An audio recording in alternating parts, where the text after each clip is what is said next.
Hello friends, welcome back my YouTube channel Gyan bio. तो आज का जो टॉपिक है उसका नाम है population stabilisation and birth control.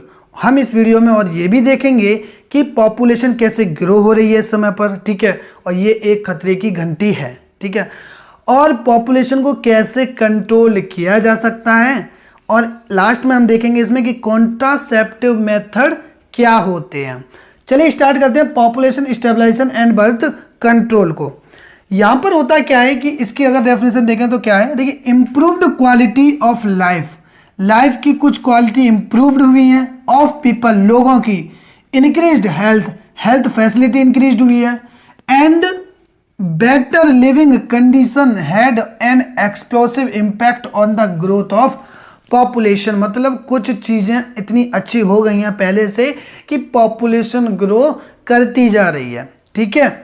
अब यहां पर देखें कि भैया पॉपुलेशन ग्रो कर रही है, तो अगर वर्ल्ड की पॉपुलेशन देखें कि ऐसे ग्रो हो रही है, भैया वर्ल्ड की पॉपुलेशन 1900 में 2 बिलियन थी, यानी कि 2000 मिलियन, फिर 2000 साल में 6 बिलियन हो गई, और 2011 में 7.2 बिलियंस पहुंच गई किसकी, वर्ल्ड की पॉपुलेशन।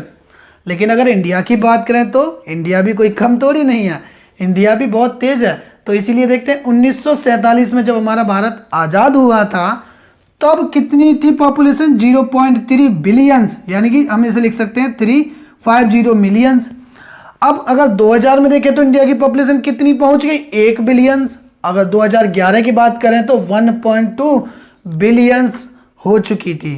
लेकिन अगर हम 2021 की देखें तो आज 140 करोड़ इंडिया की पॉपुलेशन हो चुकी है, ठीक है।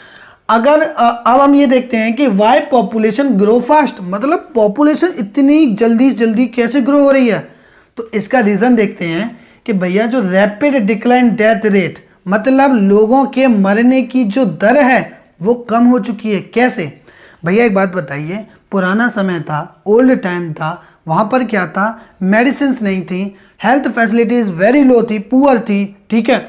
लेकिन आज देख रहे हैं आप, आज आपको सरकारी अस्पताल मिल जाएंगे अच्छे, ठीक है, बहुत अस्पताल बन रहे हैं, प्राइवेट अस्पताल भी आ चुके हैं, मेडिसिन आती जा रही हैं अच्छी खासी। तो इससे क्या हुआ कि लोगों को हम बचाने लग गए। अब जब बचाने लग गए तो इससे क्या हो गया कि उनकी डेथ कम होने लग गई। अब डेथ कम होगी तो भैया पॉपुलेशन तो बढ़ेगी। तो यही रीजन है कि is rapid decline death rate because health facility is very good then old time. समझ में आ गई ये बात। अच्छा, दूसरा कारण क्या है, डिक्लाइन मैटरनल मोर्टेलिटी रेट, यानी कि MMR हम इसे बोलते हैं। क्या है भैया MMR? जब प्रेगनेंसी होती है मदर प्रेग्नेंट है, प्रेग्नेंट के समय पर भैया उसमें किसी भी रीजन से, जैसे मान के चलिए उसमें खून कम रह गया होगा, उसमें प्रोटीन्स कम रह गई होगी, उस समय पर इतनी अच्छी नहीं थी चीजें, तो उसके चक्कर में क्या हुआ कि इतना फैसिलिटी, हेल्थ फैसिलिटी नहीं है। ओल्ड टाइम की बात हो रही है, इस जगह पे हेल्थ फैसिलिटी नहीं है, तो चेकअप नहीं हो पाता इतना उस समय पे। तो क्या होता था कि जो प्रेग्नेंट मदर थी वो क्या हो जाती थी, डाई हो जाती थी, मर जाती थी। लेकिन आज के ज़माने में ऐसा बिल्कुल नहीं है।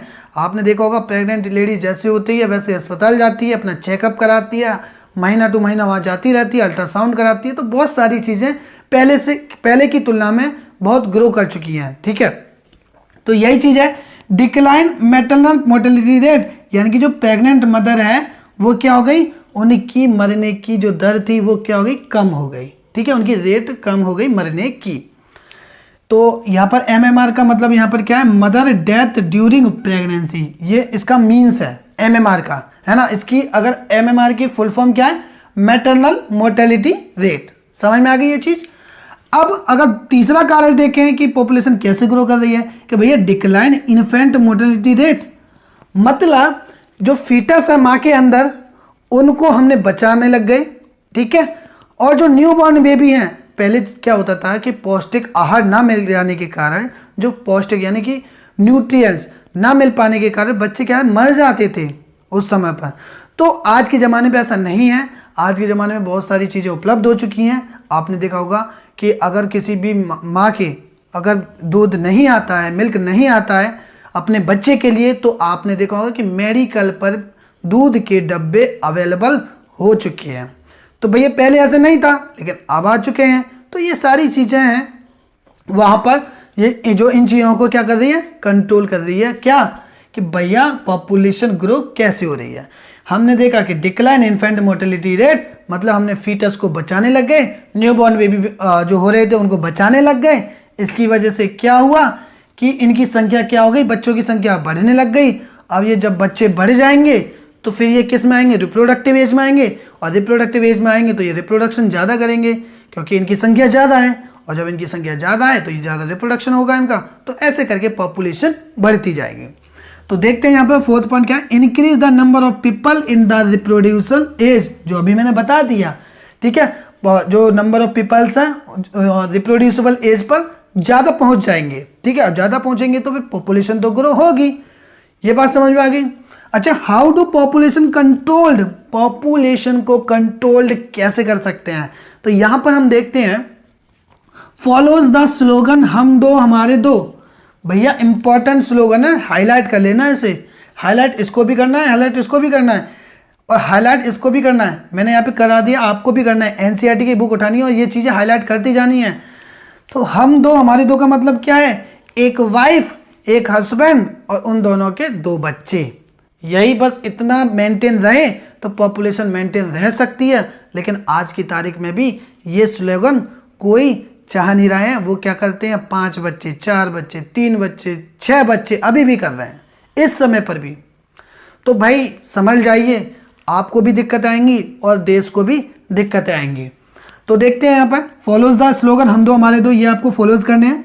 Increase the marriageable age of male 21 and female 18, मतलब हमने देखा कि जो मैरिज एज है वो 18 थी मेल और फीमेल की, तो इनको क्या करना चाहिए, हमको बढ़ाना चाहिए। यानी कि हमें मेल की जो उम्र है ना, मेल की एज है वो 21 के आसपास रखनी चाहिए और फीमेल की हमें 18 के आसपास रखनी चाहिए।